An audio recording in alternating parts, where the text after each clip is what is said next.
News India 27 नव्या पिढीचं नवं माध्यम। नाशिक जिल्ह्यातील इगतपुरी तालुक्यात सुरू असलेल्या मुसळधार पावसाच्या पार्श्वभूमीवर प्रशासनाने मोठा आणि महत्त्वपूर्ण निर्णय घेतला आहे। नागरिकांच्या सुरक्षिततेला प्राधान्य देत इगतपुरीतील सर्व प्रमुख पर्यटन स्थळे पुढील 48 तासांसाठी बंद ठेवण्याचे आदेश देण्यात आले आहेत। पिंपरीपाटा परिसरापासून सर्व प्रमुख पर्यटन स्थळांकडे जाणाऱ्या मार्गांवर पोलिसांनी कडक नाकाबंदी केली आहे। पुढील आदेश मिळेपर्यंत कोणत्याही पर्यटकाला धबधबे, धरणे, किल्ले किंवा इतर पर्यटन स्थळांवर प्रवेश दिला जाणार नाही।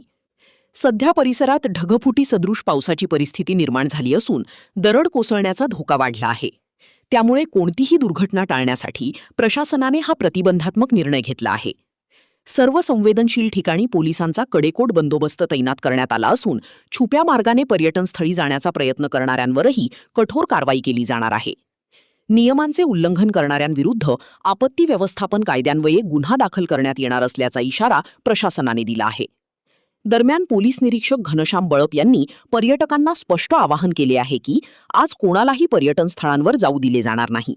नागरिकांनी घराबाहेर पडणे टाळावे, प्रशासनाच्या सूचनांचे पालन करावे आणि प्रशासनाला सहकार्य करावे। नमस्कार, मी पोलीस निरीक्षक घनश्याम बळप, इगतपुरी पोलीस ठाणे, नाशिक।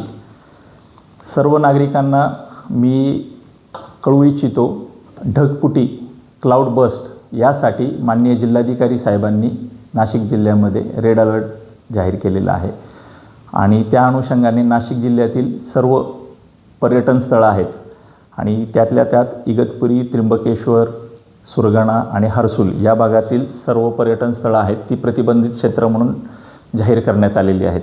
इगतपुरीमधील भावली डॅम, उंटदरी, त्रिंगलवाडी किल्ला, भाम धरण, रेल्वे डॅम, इगतपुरी नगर परिषद डॅम, तळेगाव डॅम तसेच भावली परिसरातील जे सर्व वॉटरफॉल, धबधबे आहेत हे सुद्धा नागरिकांसाठी प्रतिबंधित क्षेत्र आहेत। तरी इगतपुरीमध्ये येणारे सर्व टुरिस्ट असतील किंवा पर्यटक आहेत त्या सर्वांनी पण या गोष्टीची नोंद घ्यायची आहे।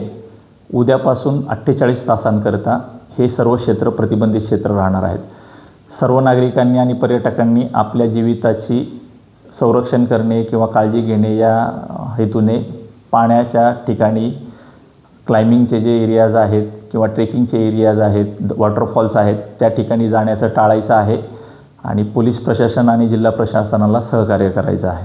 धन्यवाद। या सर्व ठिकाणी पोलीस बंदोबस्त तसेच इरिगेशन डिपार्टमेंट, फॉरेस्ट डिपार्टमेंट, महसूल विभाग या सर्वांनी चोख व्यवस्था केलेली आहे आणि बंदोबस्त लावण्यात आलेला आहे। आपत्ती व्यवस्थापन कायदा आहे त्या अंतर्गत जर कोणी यामध्ये जर आदेशाचं पालन केलं नाही तर त्यांच्यावरती गुन्हे दाखल करण्यात येणार आहेत। तरी नागरिकांनी स्वतःच्या हितासाठी आणि जीविताच्या रक्षेसाठी प्रशासनाचं सहकार्य करायचं आहे आणि कोणताही अनटोवर्ड इन्सिडेंट होऊ नये त्या अनुषंगाने आपली जबाबदारी पार पाडायची आहे। धन्यवाद। सध्या इगतपुरी परिसरात मुसळधार पाऊस सुरू असल्याने नागरिकांनी कोणत्याही प्रकारची जोखीम पत्करू नये असे आवाहन प्रशासनाने पुन्हा एकदा केले आहे।